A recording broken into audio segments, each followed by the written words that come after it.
participer.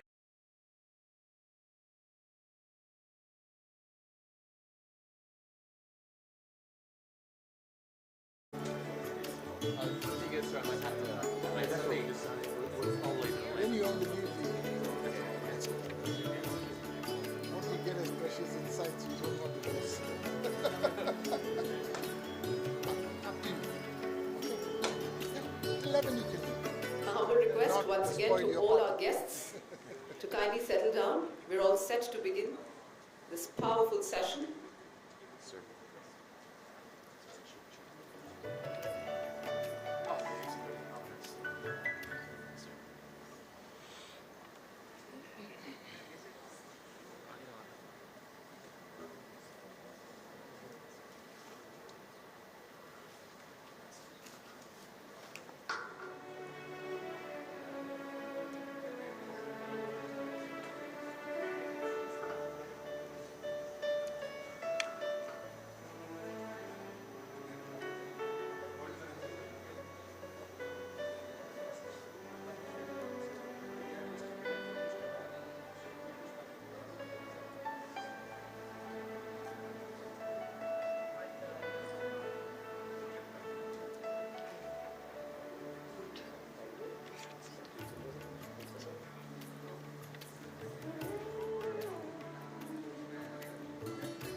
Gentlemen, and a hearty warm welcome to each one of you present here today.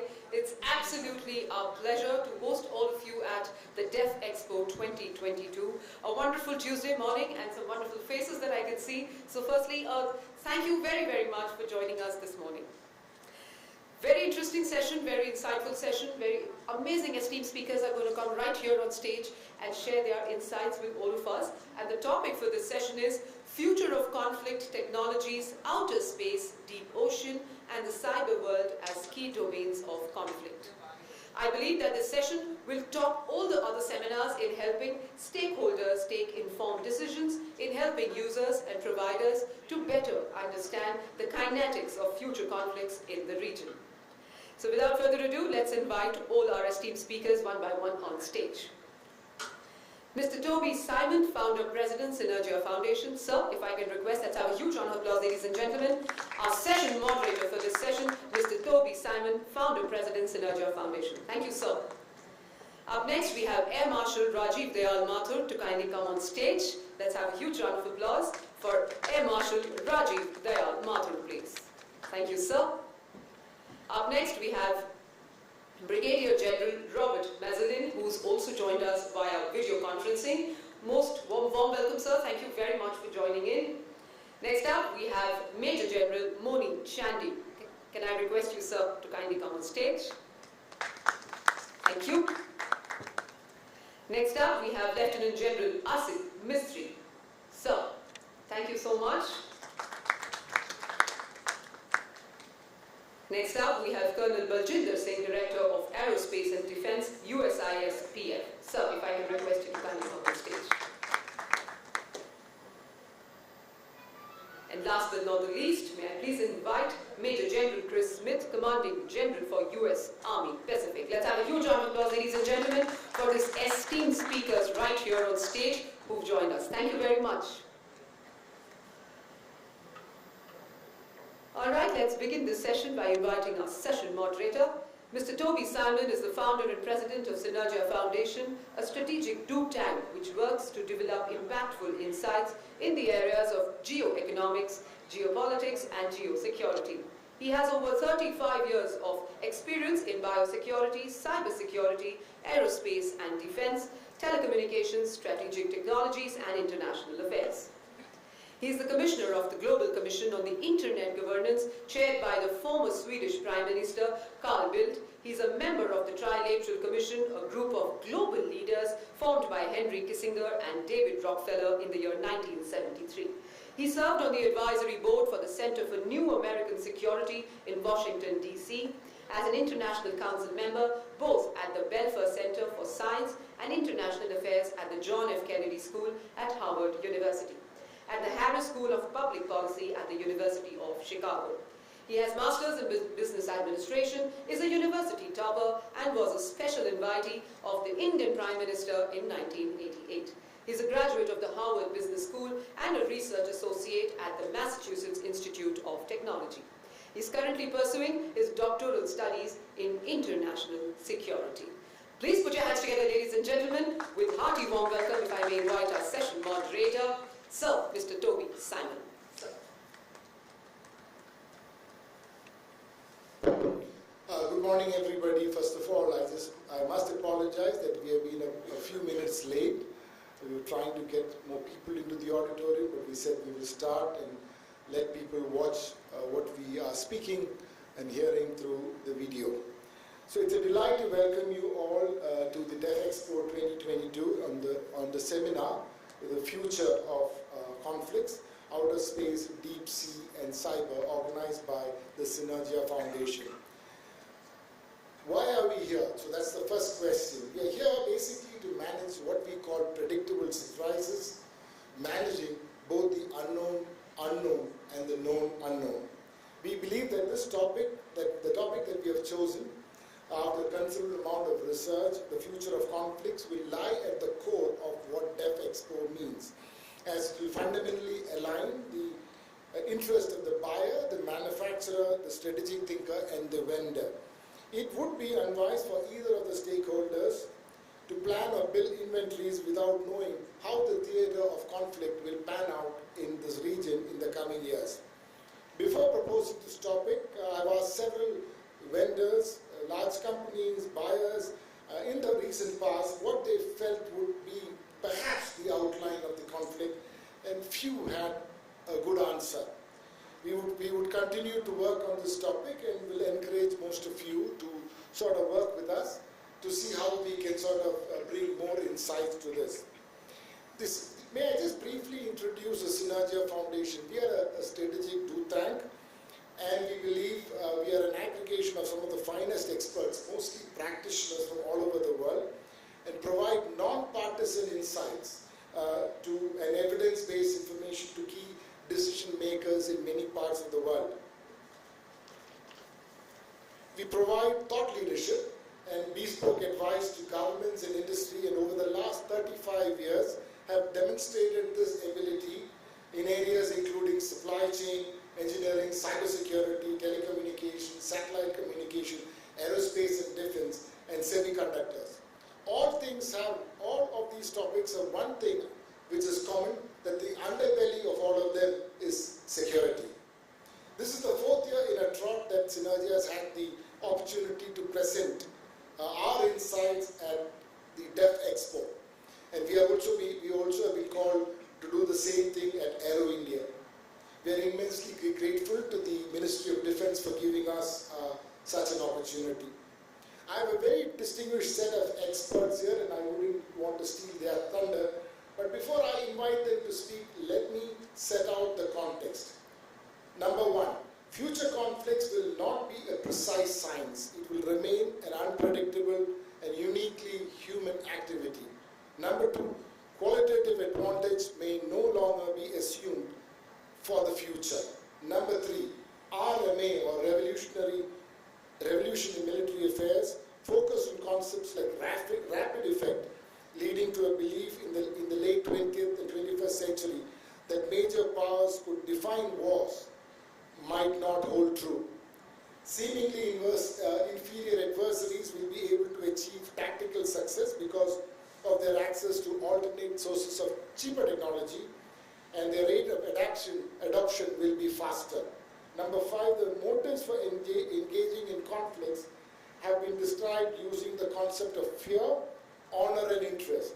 Force of good or honor was used to justify many military engagements, and now it might end up to be the force of fear. There is a sense that we may be currently focused too much on equipments. Number seven, and I think this is the most important thing in the coming years, is the centrality of influence. If the character of the last military era was defined by a country's ability to conduct precision strikes on enemy platforms and command nodes, the future of conflicts are likely to be defined more by the centrality of influence.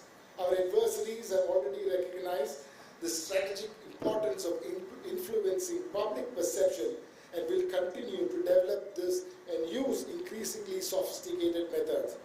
The battle of the narratives, as we call it, which is not just a matter of improved public affairs or perception, will take place in a decentralized network and free market full of ideas, opinions, and even a set of raw data, which will weaken immediacy and weaken the influence of mainstream news media. Breaking events will be increasingly transmitted to individuals at ever higher tempo, often without government or editorial filters or legal sanctions and safeguards. Although the propaganda of deed is well established and frequently demonstrated, modern technology will amplify this shock. Number 8, technology affects the way in which a force is able to fight and credibility of that force to deter. However, the vanguard of development is shifting towards the private sector, which typically is more agile than the military it supports. And this is perhaps moving to the east. I conclude by saying the future character of conflict will challenge military forces structured and prepared for industrial age war between global superpowers. Thank you very much. Now let me welcome Air Marshal Rajiv Mathur to first take his stage and share his insights.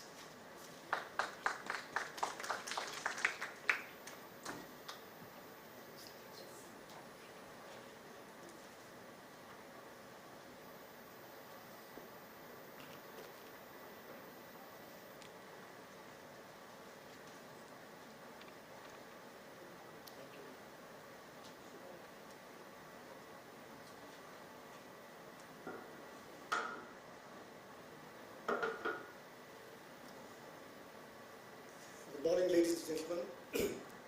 I shall be addressing this select audience on the aspect of outer space as a key domain of conflict in the near future. Today, more than 80 nations run space programs. Space is highly congested with over 6,400 active satellites in orbit.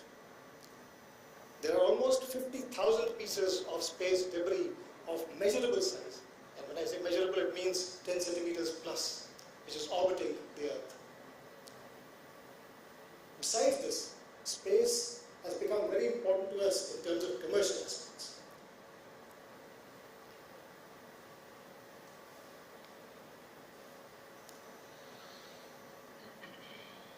We've got so used to using GPS for navigation. We need weather satellites to tell us about weather at different places. We need broadband internet connectivity through satellite. That's what's happening through Starlink in Ukraine right now, when everything else is cut off. And every day, our activities on Earth depend so largely on assets placed in space. Let me list now some of the changes that have occurred in recent times.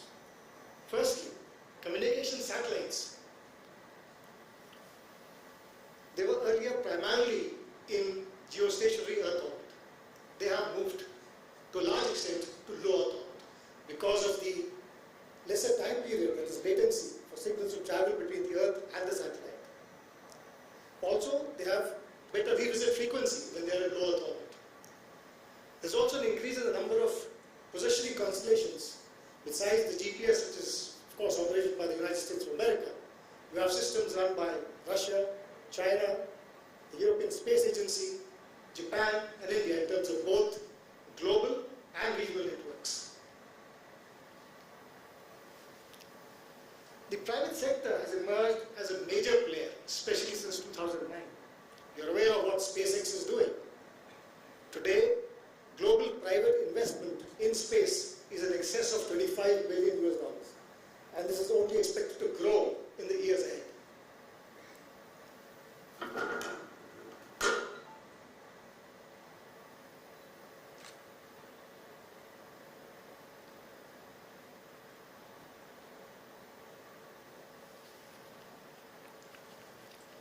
Can this be sorted out?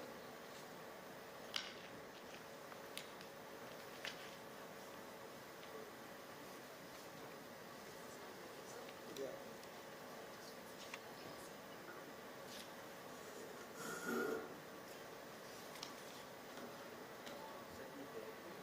फौज से वो काम नहीं कर रहे थे यहाँ से छोड़ो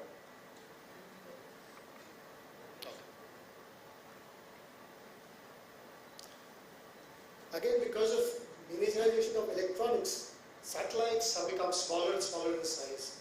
And this is leading to a large number of cuboid small satellites which are much more efficient, much more easier to launch, and much more cost effective. Because of use of retrievable and reusable materials, as has been shown again by SpaceX in their retrieving their launchers, the launch cost per unit weight has reduced and would continue to reduce in the years ahead. Space tourism is growing, and along with the rest of space assets, it's expected that in the next 2 decades or so, we could have a space economy which has grown to almost $1 trillion economy. So there's a long way to go in terms of usage of space for civilian purposes. There have been technological improvements as well, which has improved satellite communication. Satellite communications have become more secure because of use of laser technology. Also, in terms of data rate, laser technology has ensured that data rates are much higher data rates are possible using lasers. Also, in terms of remote sensing resolutions, these are improving by the day, both for electro-optical and for synthetic aperture radar. Today, it's commonplace to see 40 centimeter resolution. We have CubeSat 3, which gives 25 centimeter resolution, and soon, in the next couple of years, you could be coming down to 10 centimeter resolution. So all this has resulted in more and more applications of remote sensing. What are the future possibilities? And here I'm talking about the near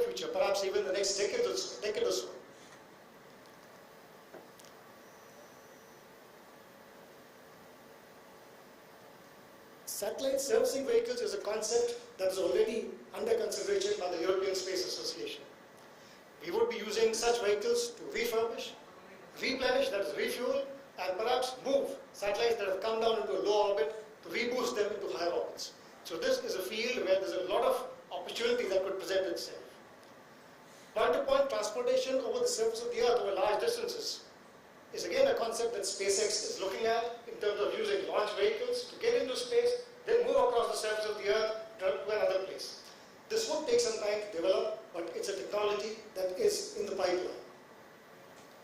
Space mining of both asteroids and of the moon for rare earth metals, as well as for iron, nickel, and cobalt, would create areas where there could be conflict, where interests of nations clash with each other.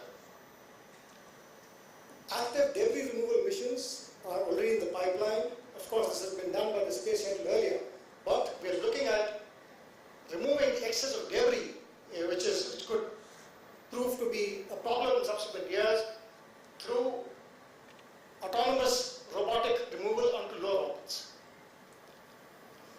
Of course, space has always been considered as the ultimate high ground, and there has been military activity, perhaps more overt than covert, in the last few years.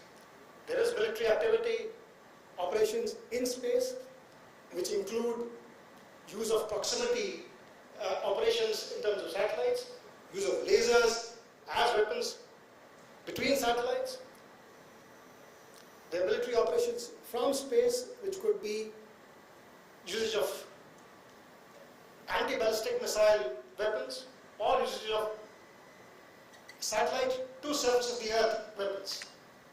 There are also military operations to space, which include kinetic anti-satellite weapons and lasers. Also military operations through space, which include transiting ballistic missiles. Space assets, of course, are used to support activities on Earth.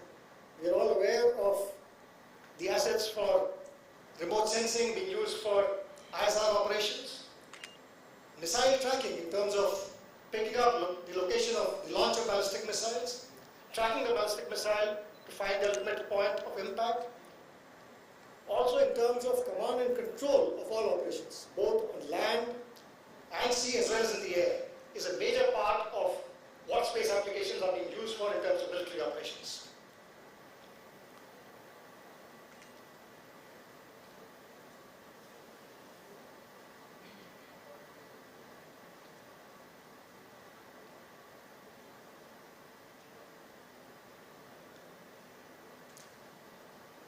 So with all this, the situation is rife for conflict in the near future. All these technologies can be used for multiple purposes, both civilian and with military applications. We know that GPS could be used for navigation on ground, but at the same time it is used for precision weapon targeting.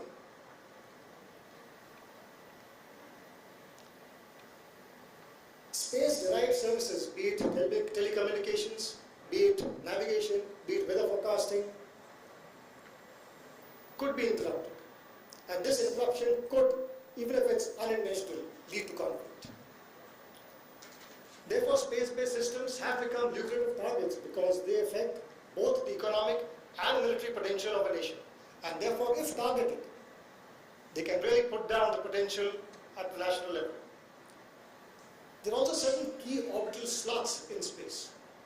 These are called the Lagrange points, the L1, L2, L3, L4, L5, which are points of relative stability where satellites can be parked for prolonged periods of time. Now these are limited in number. Similarly, in terms of what's called cislunar space, that's the space between the Earth and the Moon and the sphere formed with this radius. So these are spaces where there are limited assets in terms of slots that are available. And therefore, this could be a region of conflict between nations, because vying for each of these slots would create conflict.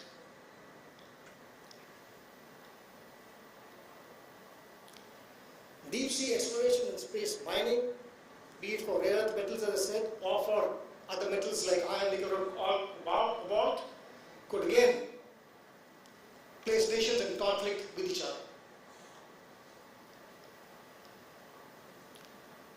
So certain actions definitely are required to ensure that we avoid these areas of conflict. Today, in terms of space situational awareness of what is happening in space, there is limited information available with all players. Of course, the United States is the major player in terms of space situational awareness, space traffic management, and in terms of debris removal. However, it is felt that if there was larger transparency in what is happening in orbit, then it would lead to more equitable utilization of resources and there would be lesser chances of conflict.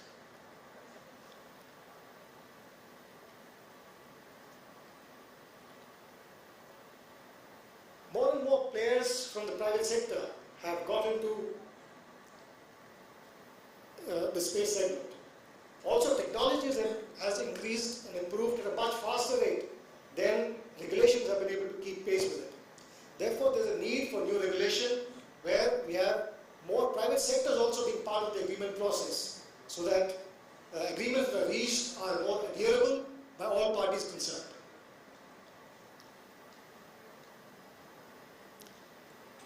We need to clearly define the rules of proximity passes of satellites of other nations so that there is lesser mistrust in terms of satellites coming close to each other and not being aware of what the purpose for that close proximity is. And of course, to reduce the amount of debris in orbit, we need to ban intentional destruction of orbits, of satellites and other objects in orbit. Again, all nations need to get together to get through this congestion that is taking place right now, especially in low Earth orbit, by facilitating active debris removal missions.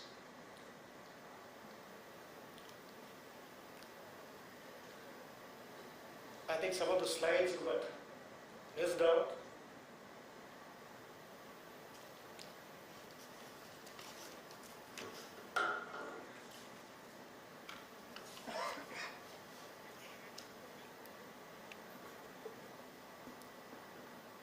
There are certain shortcomings of the existing system. Firstly, in terms of, those slides seem to be missing from this.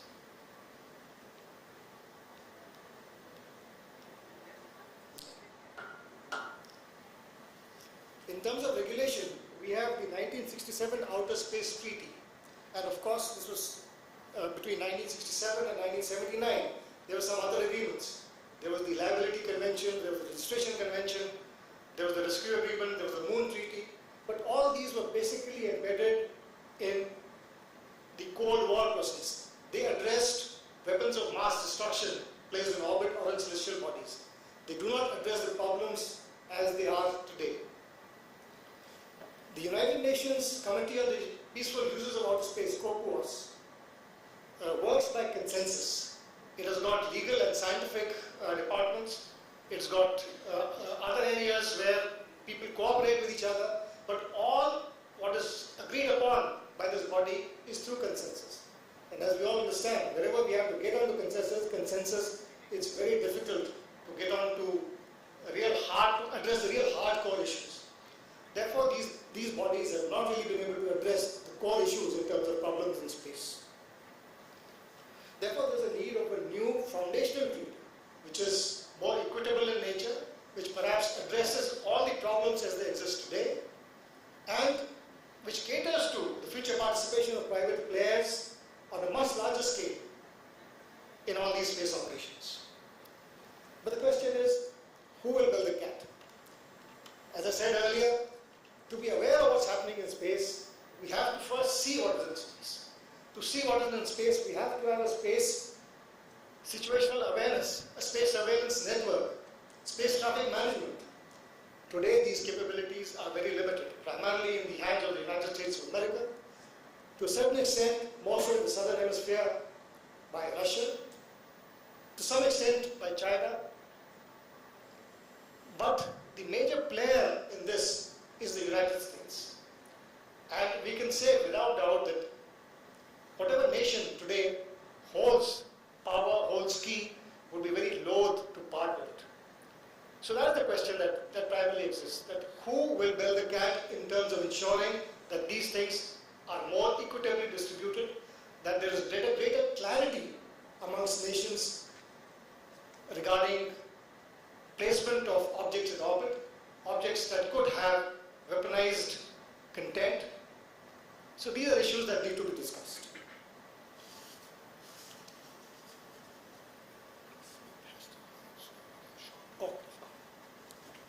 So I have a few points where I feel that we need positive action. One is, as I said, have clearly defined rules of proximity passes to satellites of other nations, facilitate debris removal, so that is a slide that played through. Finally, we must understand that space has become vital for military operations. In fact, most armed forces have reorganized their military formations. Right from the United States, which have the United States Space Force under the unified Space Command. They have, as part of the as a Space Force, they have the Space Operations Command, which is embedded into the unified Space Command. Similarly, the US, similarly Russia, China have modified their formations to include warfighting in space as a domain which is very likely in the near future. We ourselves have created the Defense Space Agency and are looking forward to expand its scope. Space-based networks are vital for a nation's economy, both in terms of its economic growth and in terms of its military potential. Satellites, as we've seen, have predictable orbits. They work on radio frequencies which can be jammed. They are fragile. Therefore, they are vulnerable as targets. Therefore, any adversary's space assets become a very lucrative target. Therefore, when we see all this, we find that competition in space is surely and inexorably leading towards conflict. And therefore, it's essential that rules of the road be definitely formulated. To conclude, I will say that achievement of global prosperity through space commerce could well be the greatest incentive for nations to jointly keep outer space secure. Thank you.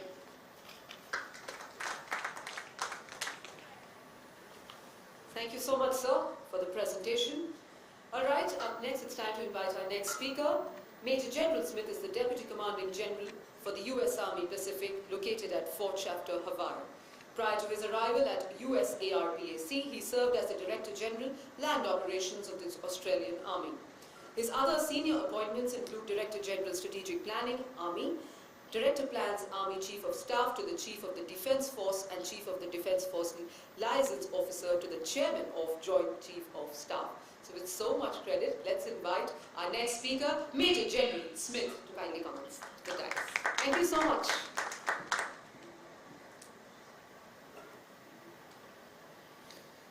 First, thanks, Toby. You're a very persuasive person, and I appreciate the opportunity for speaking. I stand here not as an expert in space, undersea warfare, or cyber, but as a land warfare practitioner. So, if you don't mind, I would like to make a connection between space and warfare. And what I'd like to do is give you a sense of developments in space and what it seems to be doing to warfare, both on the land and warfare between the land and the sea. And my sense is that, and you can, some of this you can see watching your television about warfare in the Ukraine, is that ubiquitous sensors, particularly sensors in space, means that in warfare these days it's very difficult to hide. So if you are caught in the open, and you can match your sensors with precision long-range strike, then you have the capacity to control open space in a way that potentially we haven't in the past. The implication, as many of you have seen, that where Russian forces and Ukrainian forces that have been caught in the open have been easily picked off and destroyed. I think the implication for this, for land warfare, is that it's forcing warfare into tighter and tighter spaces. And I think that probably the best example of this was the fighting to push ISIS out of northern Iraq. Many of you will be familiar that that was largely a battle for a series of cities. And I think that you can see there where Western coalition air power and, of course, space sensors were able to see, and with precision strike, strike anything in the open. The only place that ISIS had to sort of equalise the battlefield was to withdraw into close spaces, and that only once in the close spaces they could coalesce, inform bodies, and then resist to retain control of terrain. So I think that that's one of the key implications. If you can match long-range strike and the ubiquitous sensors that can see everywhere, it forces battle into close spaces. But I think the other implication is that if you take that idea and you translate it to maritime spaces, and given the emerging range and precision of land-based strike and anti-ship missiles in particular, I think it might potentially have really important implications. There is the potential now for land-based strike to strike out to 1,000 kilometres at sea. The implication is that potentially you can exercise not just sea denial, but sea control from the land. And I think that's important, because if ships, that once upon a time had the luxury of sort of disappearing into the open ocean and then reappearing in places unexpected, that can't happen anymore. Ships are easily discovered in the ocean. And to some extent, well, at least at this stage, offensive, so the attacker with missiles has the advantage. So therefore, the ships are at somewhat of a disadvantage. So if you imagine, for example, that a single ship with, 20 or 30 missile launching pods, if you sink that ship, you lose the missiles and you lose the launching capacity. But you can disperse 30 launches on the land. Each of them requires a separate missile to destroy them. Each of them are much harder to discover on land. And I think that perhaps what we might be seeing emerging is an advantage of the land domain over the maritime domain. And I think it has significant consequences. If you look now, you can see that China, by linking its space sensors with its long-range strikes, potentially with some of the developing new ballistic missiles with the range and precision, can influence the sea from the land quite extensively. And I think it has some serious implications that maritime and land forces will have to consider. The principal problem is that if you want to restore some sort of manoeuvre to the sea and land battlefield, how do you get across these sort of vast new no man's lands or anti-access area denial bubbles is the other colloquial term. How do you move through those safely? I think the implication at the moment is that the defence and the defender has the great advantage, but the challenge now, I think, is how do you restore the capacity to manoeuvre? I suspect, and this is where I'll leave the discussion to plant a seed for some thoughts, is that maybe the day of the exquisite large platform, and I think that the greatest expression of that is the aircraft carrier, potentially the day of that is over, and then maybe we need to start looking at the sort of solutions that, something similar to how we overcome the challenge of the stabilised front on the Western Front in the First World War, of getting large numbers through this new no man's land, and potentially that is many small, cheap and autonomous to get material and troops and so on through these spaces, whether it's either on land or the vast distances to cross oceans. Anyway, I'll leave it at that, and hopefully that adds some food for thought for the discussion. I apologise too, by the way, I'm going to have to leave the discussion early, but hopefully that adds some value to the discussion. Thank you.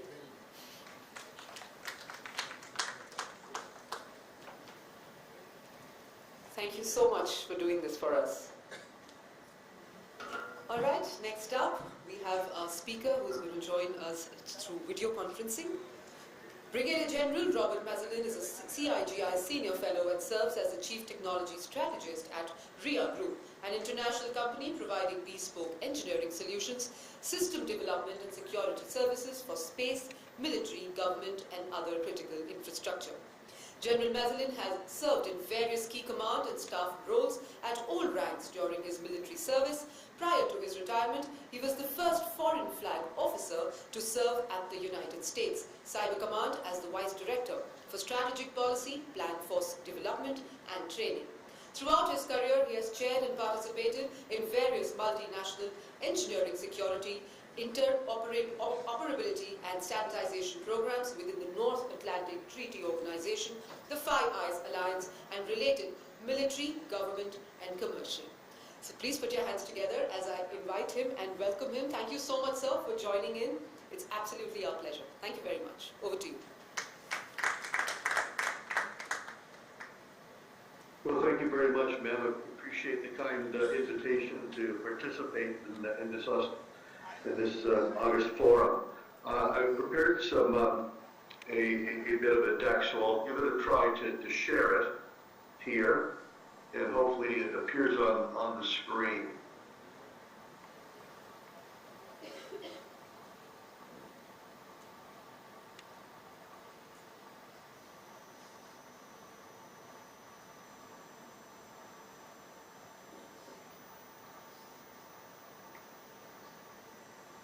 Just a quick check. Do you see the deck?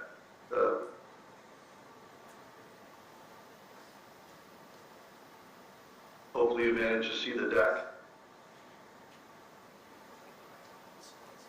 Is there a presentation, sir? We can just see you. Yes, I just tried sharing it. Sure, sir. We can't see it as of now. Yes. You can share it once You again. can? If you Do can you see share it? your screen, sir. Yes, I've done that. No, sir. We still can't see the presentation. If you can just close it, then Okay. reshare it again, please. Yeah.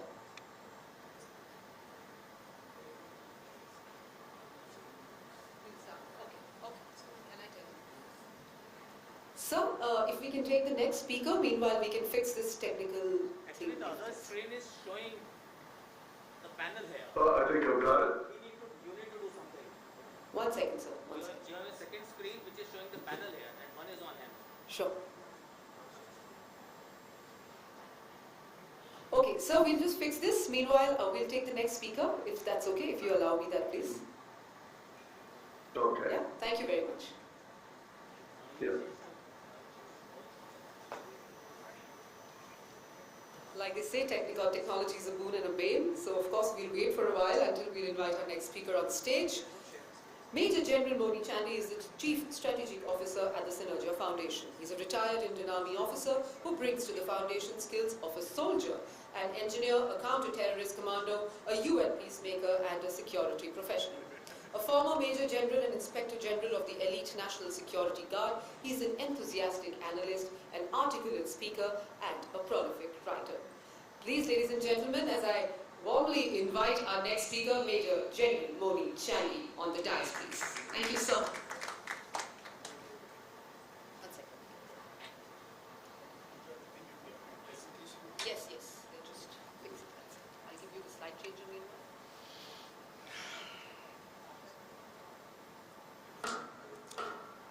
Thank you, Pooja. Ladies and gentlemen, every year at Synergia Foundation, we do an exercise to predict the future of warfare. And it's not an easy exercise, as most of the professionals here would agree. It involves the grounds for conflict between nation states and non-state actors, which, as speakers before me have mentioned, it involves, complicated subjects like international relations, geopolitics, geoeconomics. But when it comes down to prosecuting war or executing operations, there are far more mundane subjects like national interest, technology, and something which we have learned called the art of warfare. But this year, to predict the future of warfare was much easier for Toby and me because of the Ukraine war. It was virtually a live demonstration of the latest weapons and equipment in the war. And I'm going to share with you what we draw as lessons from that conflict. So to focus my presentation, I'm going to ask 3 questions. I'm sure these are questions which you would also like answered, and then I'll try and answer them. So the 3 questions are as follows. what lessons from the Russo-Ukraine war are likely to have a bearing on the future of warfare? Now, this is an academic question. We're not looking at it from any one side, but purely from the point of view of professionals involved in the profession of arms. The second is more concerning us as Indians. What lessons should India imbibe from the Russo-Ukraine war? And the third is, where should India's Atmanirbhar efforts be focused? Now, as far as the first question is concerned, I'm only going to draw 6 lessons. From a conflict of this size, I'm sure you'll draw more lessons, but these are the 6 which we felt are important. I'm sure you've seen this picture. I'm going to build into this picture as I progress with my talk.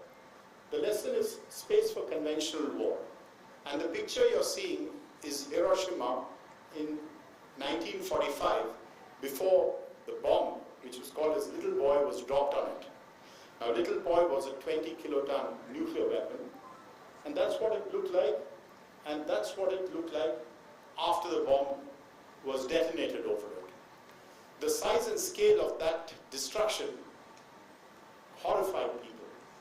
And for the next 50 years, there was abundant caution in the world to stay away from nuclear powers, and nuclear deterrence had an effect. But as human beings, we are creative people, and we like to test the limits to which we can go. And then this happened, which I'm sure you recognize, Kargil, 1999. Most of us were serving officers at that time, and we argued vehemently at that point of time, and we remain convinced with that point of view even today, that there exists space beneath a nuclear threshold in which conventional war can take place.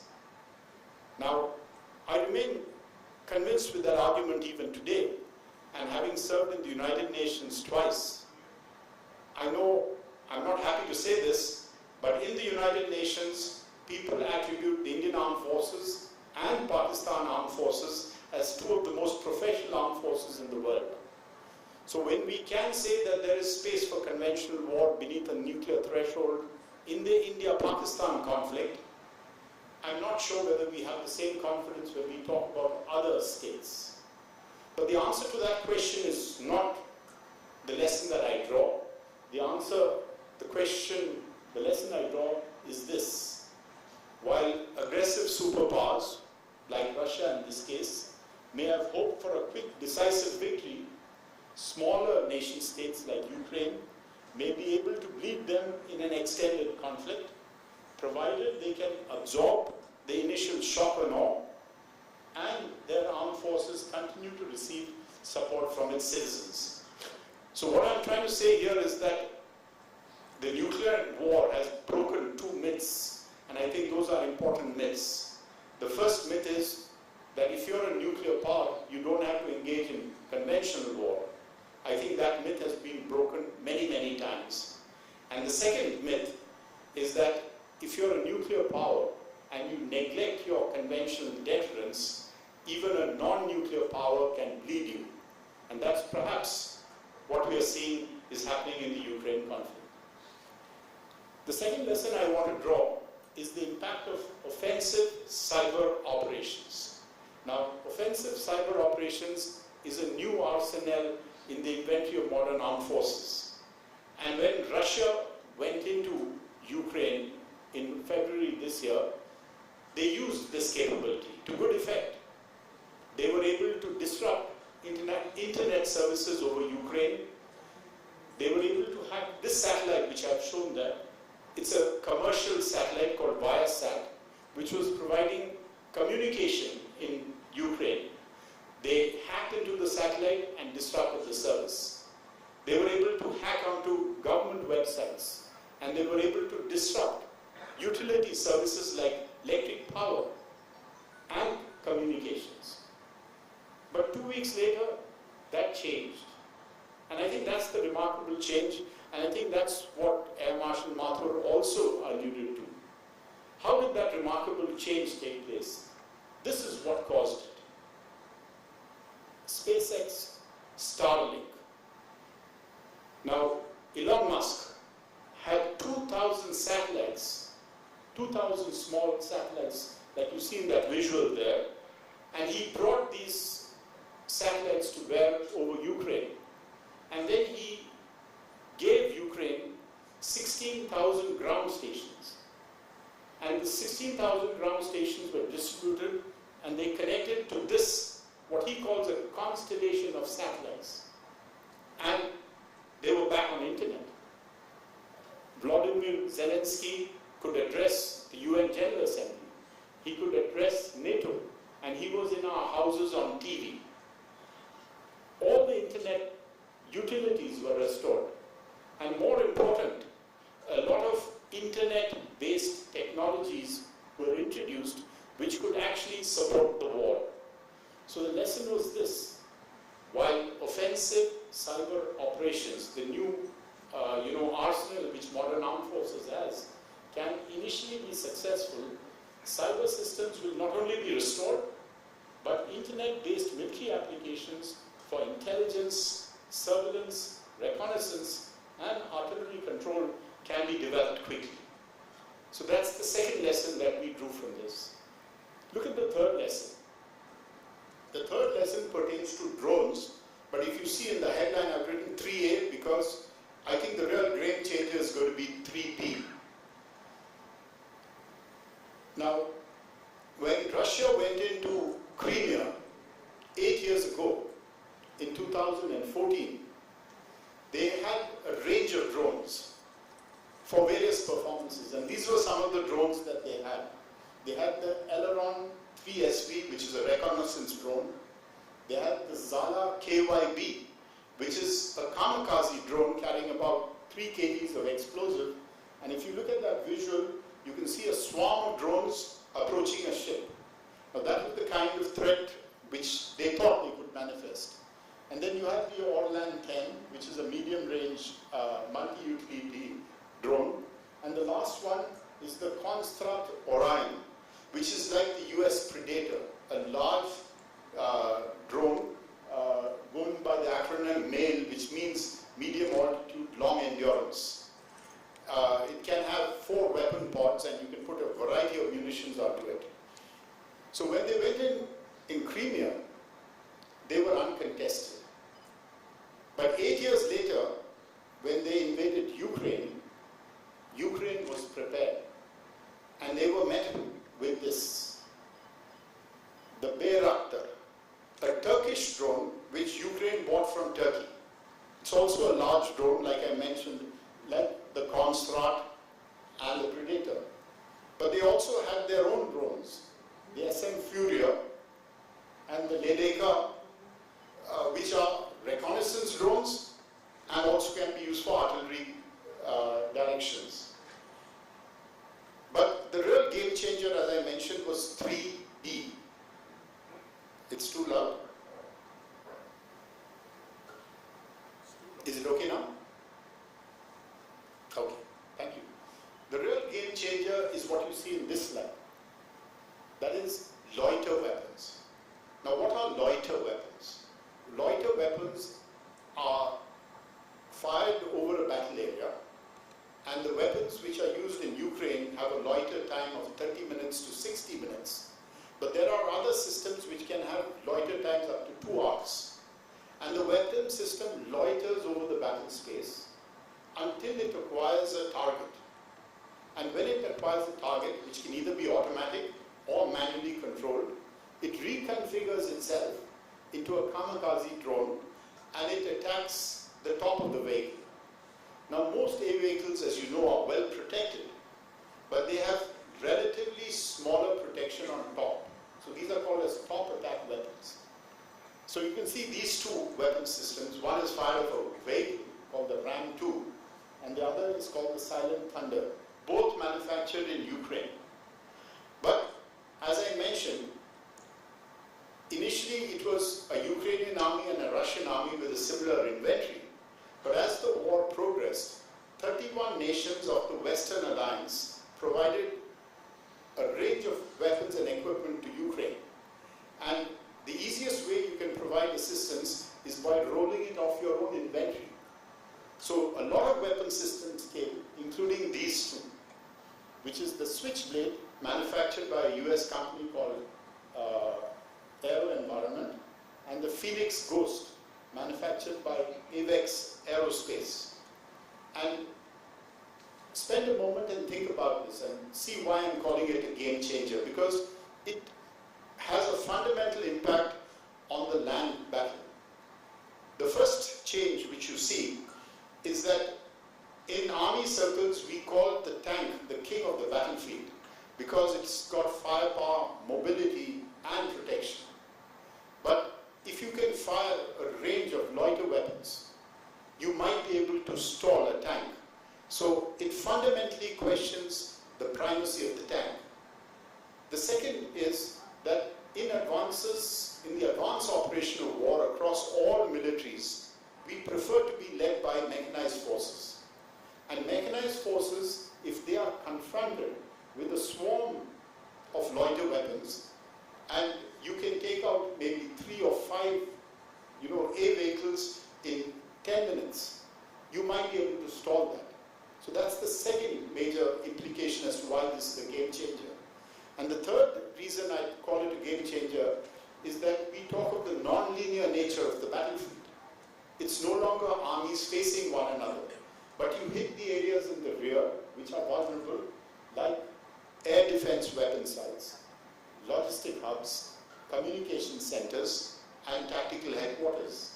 And they become increasingly vulnerable to precision attacks. Now the fourth lesson that emerges from here is the impact of man-pads. Now man-pads are man-portable air defense systems which can be fired by a single soldier. Now the US used this to good effect in Afghanistan when they armed the Mujahideen with this, and the armed and the man-pads, which were mainly the Stinger, was able to put a dent in Russia's control of the airspace. Now when these 31 nations had to give assistance, one of the first things they did is that they proliferated man-pads, and large numbers of them. In the first consignment, 2,000 man-pads, the Stella Stinger man-pad manufactured by Raytheon, the US provided it to the Ukrainian armed forces. And then the UK provided the second one, which is called a Starstreak, manufactured by Thales. And there's a new player you can see there, that's South Korea, which provided the Chiron. Now when you proliferate the tactical battle area with man-pads, it has two very profound impacts on the battlefield. The first is helicopter operations become vulnerable.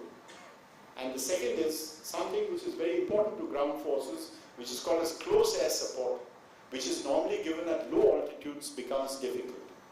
So one of the cautions which came is that fixed-wing aircraft providing closed air support tried to provide it at altitudes above 4.5 kilometers.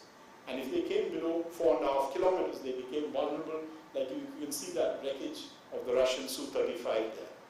So the lesson is proliferation of man-pads in Ukraine severely impeded Russia's helicopter operations in the tactical battle area, as well as close air support operations by fixed-wing aircraft at altitudes below 4.5 kilometers. The fifth lesson is another very interesting lesson. It's called long-range precision fires.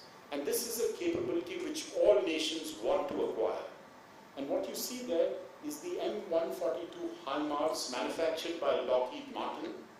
And there's a lot of publicity about it. But the interesting part of the specifications is that it can either fire 6 multi-barreled rockets to an altitude, to a range of 90 kilometers, or it can fire 1 guided missile to a range of 300 kilometers. Now, you would have, those of you who followed the Ukraine war, you would have noticed these two things happened. You know, the attack on the Saki Air Base on 9th August and the attack on Kerch Bridge on 8th October. Now, Ukraine hasn't specified how exactly those attacks were carried out, but if I could hazard a professional guess, they are the impact of guided missiles with precision guidance at ranges close to 300 kilometers. So the lesson is long-range precision fires accentuates the non-linear nature of future battlefields. The tactical battle area in Ukraine extends 300 kilometers from frontline troops, and all assets in that extended TBA is fair game. Now the last lesson I want to draw is perhaps the most impactful, and one in which the greatest possible developments can take place, and that is the propaganda war. Now propaganda isn't a new tool. Nations have been using it for centuries, virtually as old as warfare itself. But the fact is we live in the information age, and there are now means to reach a much wider audience than you ever reached before. Both Ukraine and Russia used propaganda in this warfare. A lot of war efforts and a lot of resources. But if there is a clear winner in the propaganda war, it was neither Ukraine nor was it Russia. It was the US. And the proof of the pudding is in the eating. Because US propaganda, and I think all of us can learn from this, was delivered with such style and such finesse that in Europe itself, they went in for sanctions against Russia, even though it was against their own economic interest, and they're perhaps realizing it 8 months down the line. And I think that is the quality of good propaganda, to manage the perceptions of other people in a manner in which it serves your national interest. So the last lesson is, in the information age, particularly in democratic societies, it is important to build and control a public narrative that supports the war effort. Now, that's the answer to the first question, the 6 important lessons from the Ukraine war, from which I think will have a profound impact on the future of warfare. The second question was, what lessons should India imbibe from the Russo-Ukraine war? And I think this is a direct application of the answer to the first question. Prepare for conventional war. Remember the 2 myths I said? Nuclear powers don't engage in conventional war is a myth. All nuclear powers engage in conventional war. And if you live with the first myth and you're lethargic or complacent about your conventional deterrent, a non-nuclear power like Ukraine can give you a bloody nose. So I think that's an important lesson. The second is offensive cyber, but perhaps more important to offensive cyber is the counter to offensive cyber. If SpaceX can throw up a constellation of 2,000 small satellites, can ISRO do something similar? I'm sure people in ISRO must be thinking about it, but I think that's the capacity which we need to develop. A constellation of small satellites. Drone and counter-drone capacities. Drones have proliferated the battlefield, but what's the counter to it? Now you cannot use the S-400, which fires $1 million missile, to down a $200 drone. We need something which is shoulder-fired, which has a range of 2 or 3 kilometers, and which has a high accuracy. Counter to man-pads. Now this is a battle of technology. Right now, the advantage is with man-pads in the tactical battle area. But if we have to resume the air maneuver with helicopters and close air support, we need to find a counter to man-pads. And I didn't find that in the Ukraine war. Long-range precision fires. I've covered it. Guided missiles into the future. And I'll dwell on this in my last subject. This is the area where future warfare, at least land battle, should be taking us. And the last question I mentioned was the management of public perceptions. The last question I had was, where should India's Atmanirbhar efforts need to be focused? I believe India's greatest wealth is our children. And if you see the way multinational corporations are employing our children in foreign lands, it's a very good indication of their capability. And we can use our own children, young people, to find answers to these problems. And I've got 4 areas which I would like to suggest. The first, as I mentioned, is counter-drone warfare, a shoulder-fired system where you can down a drone. The second is space-based SATA. By SATA is an acronym for surveillance and target acquisition. Now I think the Air Marshal also mentioned it. That is the future. You need to have something where you can acquire the target from space. And if I can add it to the other two areas which I said, what I feel you need to have is, if there's a threat, the threat still exists, but that threat should be monitored in space.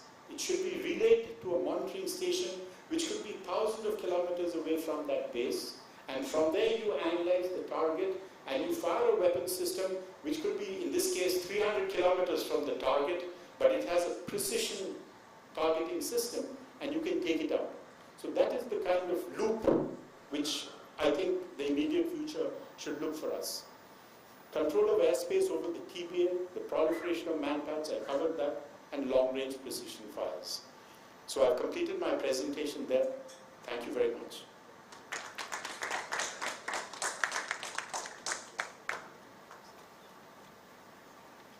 Thank you so much.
authenticated, objective data and done an unbiased analysis for us to draw major lessons. For us to see a couple of tanks being knocked off by some precision strikes on the TV and to deduce that the era of tanks is gone is, I think, a little bit premature. If you see the origin of tank, and with that I would equate it with any kind of military technology, there is always a cycle. Right from First World War, where the tanks first came on the battlefield, till date, there is a continuous competition between tank versus anti-tank. And when you find a particular technology to defeat the protection levels that are there in the armor, you upgrade your capability of protection.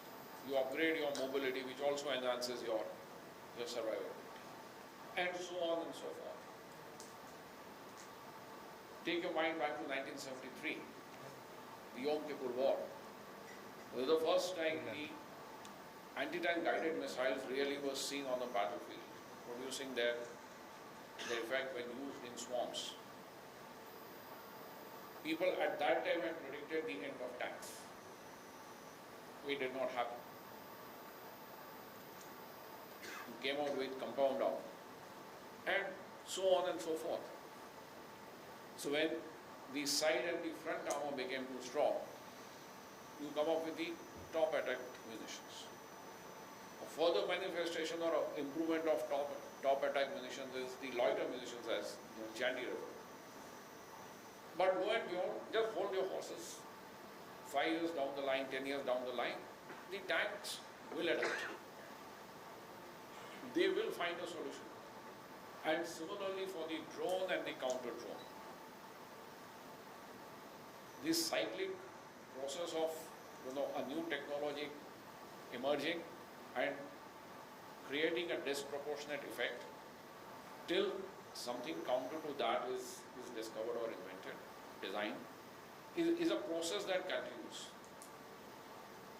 So while drones today may be, or swarm drones and different utilization is there for drones from the ISR versions to the combatized versions, to the logistic versions, but soon you will start having counter drone technology which need not be $1 million missile. And therefore,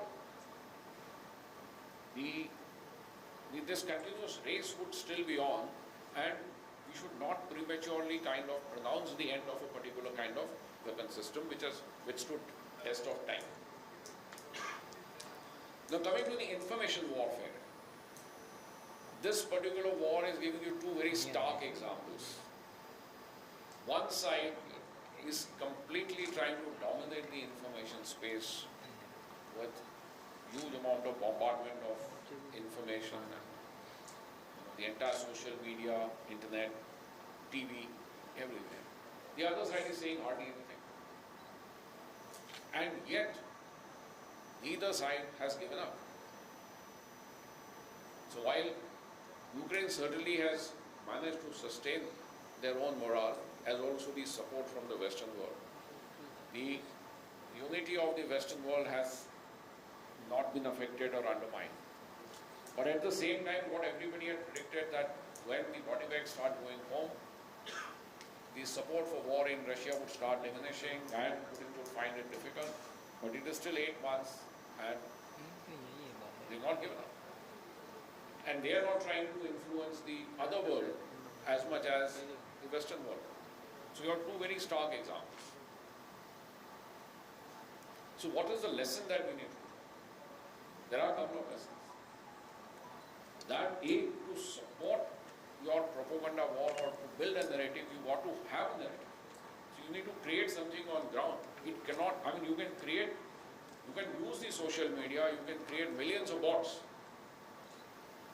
But the story or narrative that they are trying to propagate has to be credible. Because the same technology today enables a lot of transparency. You publish a story, in couple of minutes somebody will be able to do a fact check and say whether the story is true or not. So therefore you need to have a credible narrative to give. And ultimately, unless that narrative telling influences the behavior, what is the ultimate purpose of information warfare? Is to shape the perception, but having shaped the perception, you want to influence the behavior. So unless you are able to influence the behavior, you are not able to achieve your ends. You can get a lot of TRP ratings, but does that translate into influencing the behavior? That is important. And for that you need to have a credible narrative. And the other version is also there for us to see that if you can completely block it, maybe you are still able to manipulate the opinion of the people. However, I would support what General Chandy said, that for open democratic societies, you cannot block information. And therefore, for us, the lesson should be that we will need to build a credible narrative and create capability to build that narrative, but it cannot be built in hollowness. That is the important issue.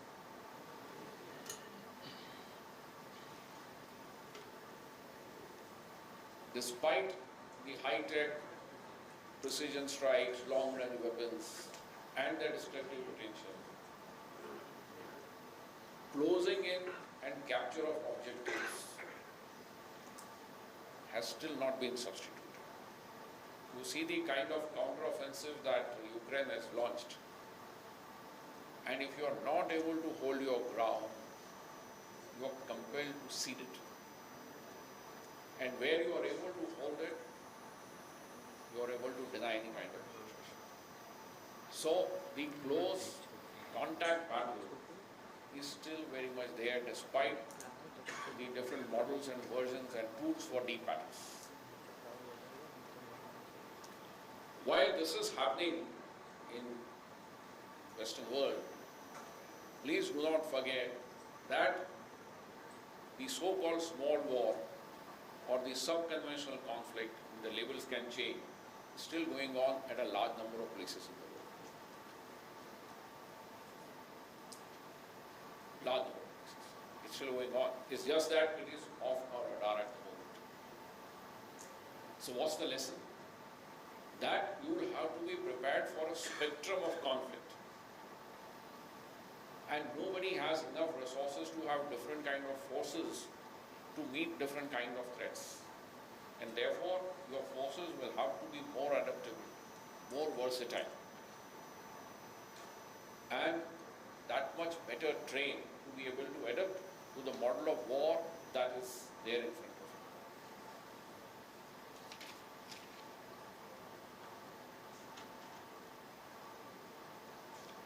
you. That's all I had to share, more during question and answer in case we have some time. Thank you. Thank you so much, sir. I think questions will definitely, I'm sure all of us are excited to ask questions, but I think paucity of time, we'll have to skip that. But of course, they all are available off stage, so you can connect with them later. On that note, let's invite our next speaker. Colonel Baljinder Singh is the Director of Aerospace and Defence at the United States-India Strategic Partnership Forum. He is working to coordinate with defence and aerospace businesses of US members with the Indian government, policymakers and Indian businesses, MSMEs, for building strategic ties between both countries and to bring technology and capability to India. He previously worked as the Additional Director at the Defence Research and Development Organization, where he conceptualized and developed a policy on safety and quality online inspection of DRDO products manufactured by private vendors during the COVID-19 pandemic. Please put your hands together, ladies and gentlemen, as I invite Colonel Baljinder Singh for the closing remarks.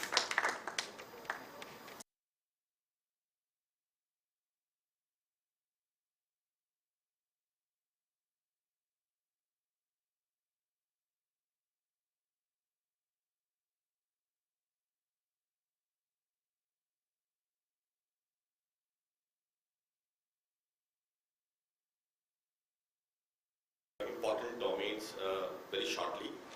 Outer space, deep space, and cyber domain have become formidable new tools of instruments for attaining national power.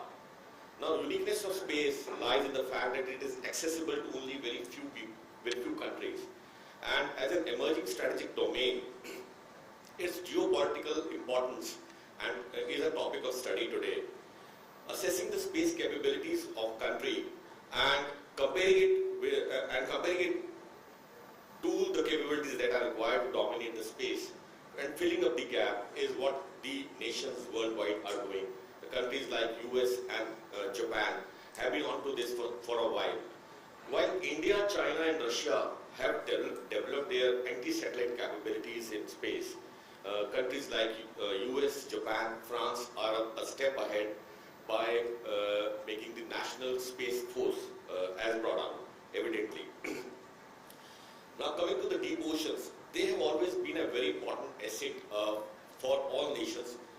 We remember the navies of the yesteryears, they looked to dominate the seas and the oceans surrounding, and versatile navies were always a very important factor for the outcome of wars. The focus later, of course, shifted to the air power as it came in 19th century. But as on today, again, deep oceans along with air have become very strategically important. Combination of technology advancement that have happened over the years, availability of rare minerals in the deep oceans, and the rising fishing demands are certain key features which have added stress and importance to the deep oceans. Just to give you some facts and figures, the consumption of fisheries or fish per capita in 1960 was 9.7 kg per head. Today it is beyond 20 kgs. So you can, and deep oceans provide fisheries to the nations. Deep trawling has started in the oceans. The availability of ores is an important factor. Manganese is said to be available in big clumps on the offshores of Papua New Guinea, and the reserves are said to be almost 8%, comparable to only 0.6% which are terrestrial available on land. Then gold is 3 to 5 times higher available in sea than what is available on land. Another important feature about the deep oceans is the laying of the cables. Now, for wanting continuous communication and data between intercontinental connections, we have deep cable that has been laid, across the oceans, and this is susceptible to sabotage, as evident was in a case in 2013 when two divers off the shore of Egypt had sheared off certain cables and led one of the Arab countries into dark phase. To be able to put a country in that minimum period into a dark phase, which can be combined with a physical attack and dominate that country, is what the nations are looking for today, hence the importance of the oceans today. Coming to cyber capability. Cyber capability has already emerged as a major strategic asset for us, for all the nations rather. Many examples of cyber attacks accompanied simultaneously with the physical attacks to bring a swift end to war is being followed as a strategy worldwide today. Now, damaging economics of a country is more vital than physically damaging a country, because you are also expending your economics when you're physically doing it. The fact came to be a surprise when Russia attacked Ukraine, bringing this fact into mind, what General Chandi had said. When Russia attacked Ukraine and didn't follow with a cyber attack was a surprise. But as the war progressed, this came, the emerging domain of cyber warfare came into being, how Russia utilized this domain.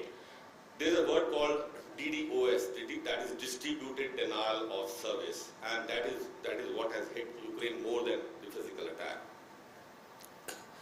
Cyber ops operations are therefore as much an arm of propaganda and meaning to create delivery of disinformation, as they are tools for disrupting adversaries' critical infrastructure and also their military capability.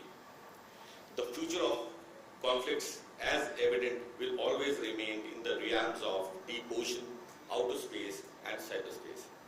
It is pertinent to engage with countries which are working in these domains and prepare well for preventing such situations leading to conflicts. If we can take a leaf out of the discussions today and from the fact that how nations are actively now exploiting these three domains to effectively impose their own will and dominate the others by effective use of these domains, it will help us prepare our nations for the times ahead. With that, I put my speech to rest. Thank you. Thank you so much, sir, for summarizing the entire session.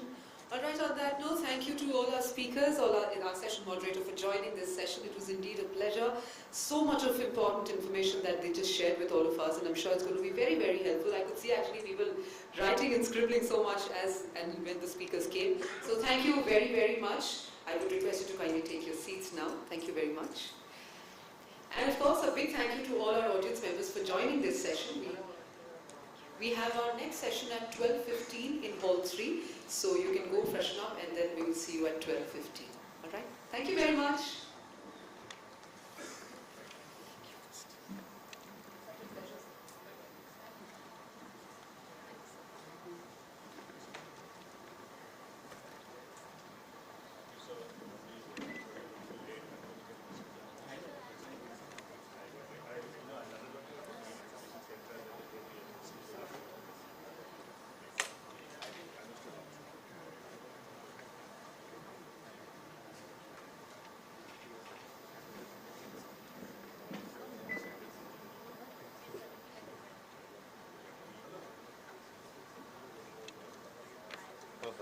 I'll call you.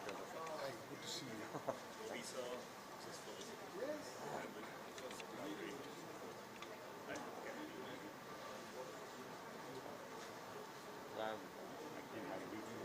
You know, sir, he is not here. He's in Paris. Yes. Ah, he called me. Yeah, he told me. Yeah, very nice of you. You have a car? Just so we can just keep in touch. Yes, sir. If it is not disallowed. No, we're doing it. That's why he told me. We'll think ideate something together. Yes. See, our advantage is we have a network of excellent practitioners around the world. Okay? And these are built out of friendship.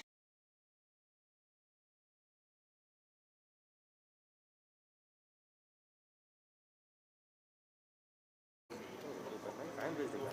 So we can happy to meet. Our R&D director is department is based here. I'm director of this. What is your name? I'm Colonel Jason. So, I'm just saying, feel free, contact. We do closed door talks.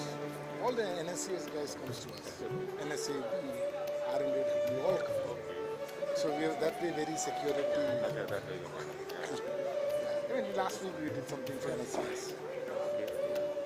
Very close with Delhi. PMO, all of them, CAPSEC, all of them know us very well. We will, sir. So just, I'm saying, don't give any publicity.